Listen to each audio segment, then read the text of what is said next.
অনেক উচ্ছেদ অভিযান চলাবলৈ সাজু হৈছে প্ৰশাসন।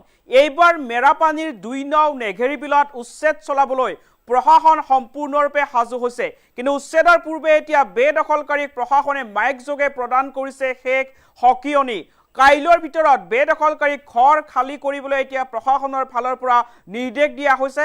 ৮ আগষ্টত নেঘেৰি বিলত বৃহৎ উচ্ছেদ চলাব জিলা প্ৰশাসন আৰু বন বিভাগে। আৰু উচ্ছেদৰ পূৰ্বে এতিয়া বেদখলকাৰীক শেষ সকিয়নি প্ৰদান কৰিছে জিলা প্ৰশাসনে।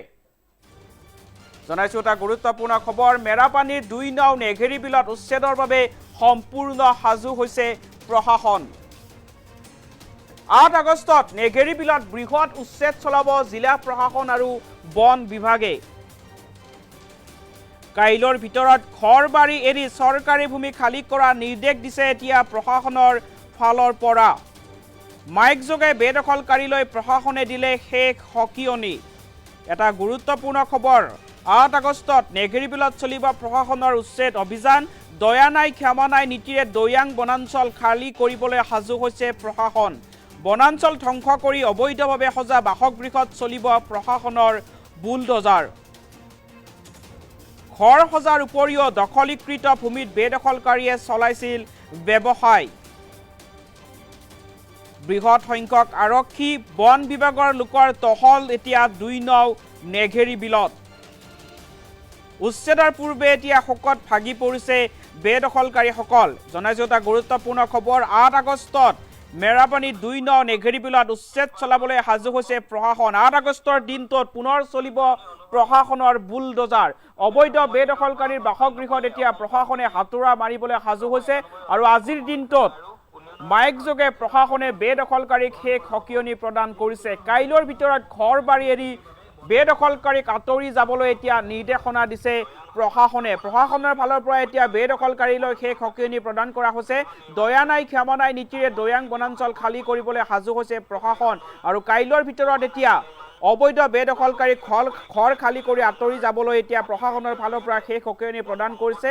৮ আগষ্টত মেৰাপানীৰ ২ নং নেঘেৰি বিলত এক বৃহৎ উচ্ছেদ অভিযান চলাবলৈ প্ৰশাসন সাজু হৈছে।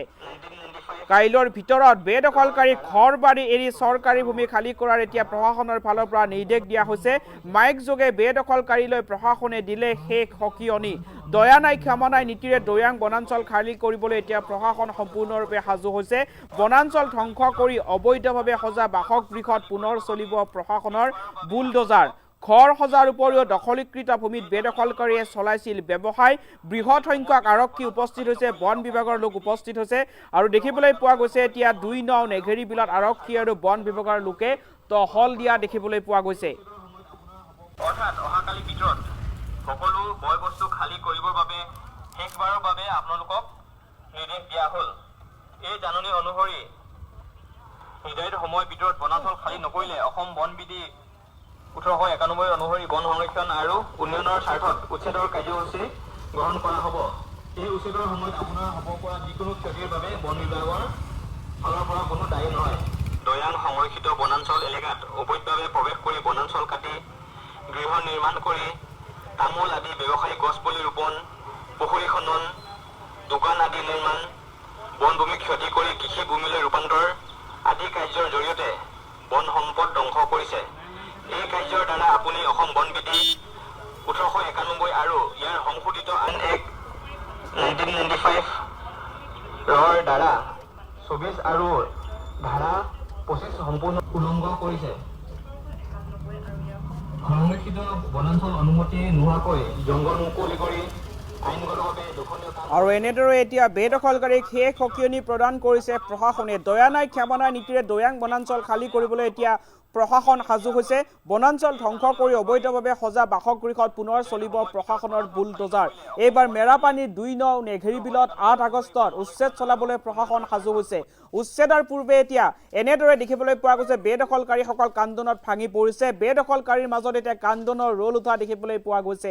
মাইক যোগে প্ৰশাসনে বেদখলকাৰীক শেষ সকিয়নি প্ৰদান কৰিছে। কাইলৈৰ ভিতৰত এতিয়া ঘৰ খালী কৰিবলৈ বেদখলকাৰীক নিৰ্দেশ দিয়া হৈছে প্ৰশাসনৰ ফালৰ পৰা। আৰু দেখিবলৈ পোৱা গৈছে প্ৰশাসনৰ ফালৰ পৰা শেষ সকিয়নি প্ৰদান কৰাৰ পিছতে এতিয়া অবৈধ বেদখলকাৰীসকল কান্দোনত ভাঙি পৰিছে দৃশ্যাংগ দেখুৱাই আছো বেদখলকাৰীৰ মাজত এতিয়া কান্দোনৰ ৰোল উঠা দেখিবলৈ পোৱা গৈছে এনেদৰেই অবৈধ বেদখলকাৰীসকলৰ চকু পানী দেখিবলৈ পোৱা গৈছে কান্দোনৰ ৰোল দেখিবলৈ পোৱা গৈছে এতিয়া অবৈধ বেদখলকাৰীৰ মাজত যিহেতু 8 আগষ্টত মেৰাপানীৰ 2 নং নেঘেৰি বিলত বৃহৎ উচ্ছেদ চলাব প্ৰশাসনে আৰু উচ্ছেদৰ বাবে ইতিমধ্যে প্ৰশাসন সম্পূৰ্ণৰূপে সাজু হৈছে বেদখলকাৰীক প্ৰশাসনে মাইক যোগে শেষ সকিয়নি প্ৰদান কৰিছে প্ৰশাসনৰ ফালৰ পৰা লাভ কৰা সকিয়নিৰ পিছতে এনেদৰে এতিয়া কান্দোনত ভাঙি পৰিছে বেদখলকাৰীসকল দুটাকৈ দৃশ্যাংগ দেখুৱাই আছো এনেদৰে এতিয়া মহিলাসকল কান্দোনত ভাঙি পৰা দেখিবলৈ পোৱা গৈছে দৃশ্যাংগ দেখুৱাই আছো এয়া হৈছে মেৰাপানীৰ 2 নং নেঘেৰি বিলত দৃশ্য যেহেতু 8 আগষ্টৰ দিনটোত মেৰাপানীৰ 2 নং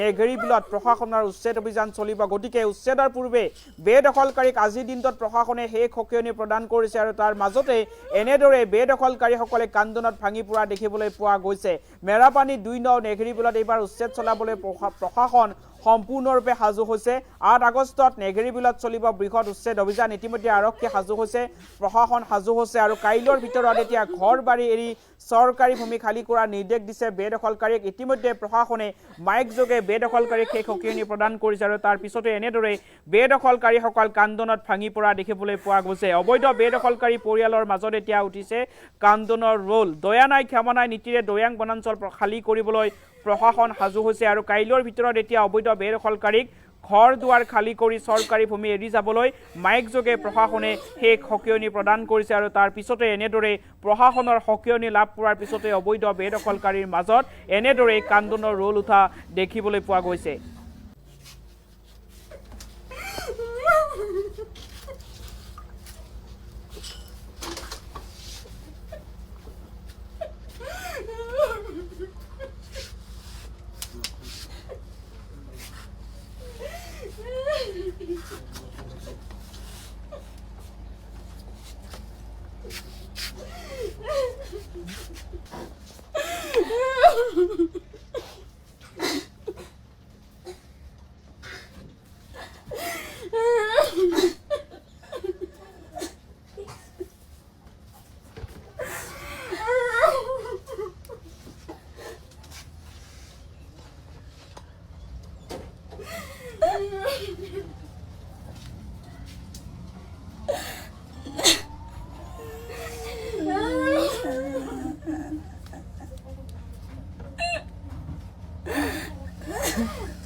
অৰ্থাৎ অহাকালিৰ ভিতৰত সকলো বয় বস্তু খালী কৰিবৰ বাবে শেষবাৰৰ বাবে আপোনালোকক নিৰ্দেশ দিয়া হ'ল এই জাননী অনুসৰি নিৰ্ধাৰিত সময়ৰ ভিতৰত বনাঞ্চল খালী নকৰিলে অসম বন বিধি 1891 অনুসৰি বন সংৰক্ষণ আৰু উন্নয়নৰ স্বাৰ্থত উচ্ছেদৰ কাৰ্যসূচী গ্ৰহণ কৰা হ'ব এই উচ্ছেদৰ সময়ত আপোনাৰ হ'ব পৰা যিকোনো ক্ষতিৰ বাবে বন বিভাগৰ ফালৰ পৰা কোনো দায়ী নহয় দয়াং সংৰক্ষিত বনাঞ্চল এলেকাত অবৈধভাৱে প্ৰৱেশ কৰি বনাঞ্চল কাটি গৃহ নিৰ্মাণ কৰি তামোল আদি ব্যৱসায়িক গছপুলি ৰোপণ পুখুৰী খনন দোকান আদি নিৰ্মাণ বনভূমি ক্ষতি কৰি কৃষি ভূমিলৈ ৰূপান্তৰ আদি কাৰ্যৰ জৰিয়তে বন সম্পদ ধ্বংস কৰিছে এই কাৰ্যৰ দ্বাৰা আপুনি অসম বন বিধি 1891 আৰু ইয়াৰ সংশোধিত আইন এক্ট 1995 ৰ দ্বাৰা 24 আৰু ধাৰা 25 সম্পূৰ্ণ উলংঘন কৰিছে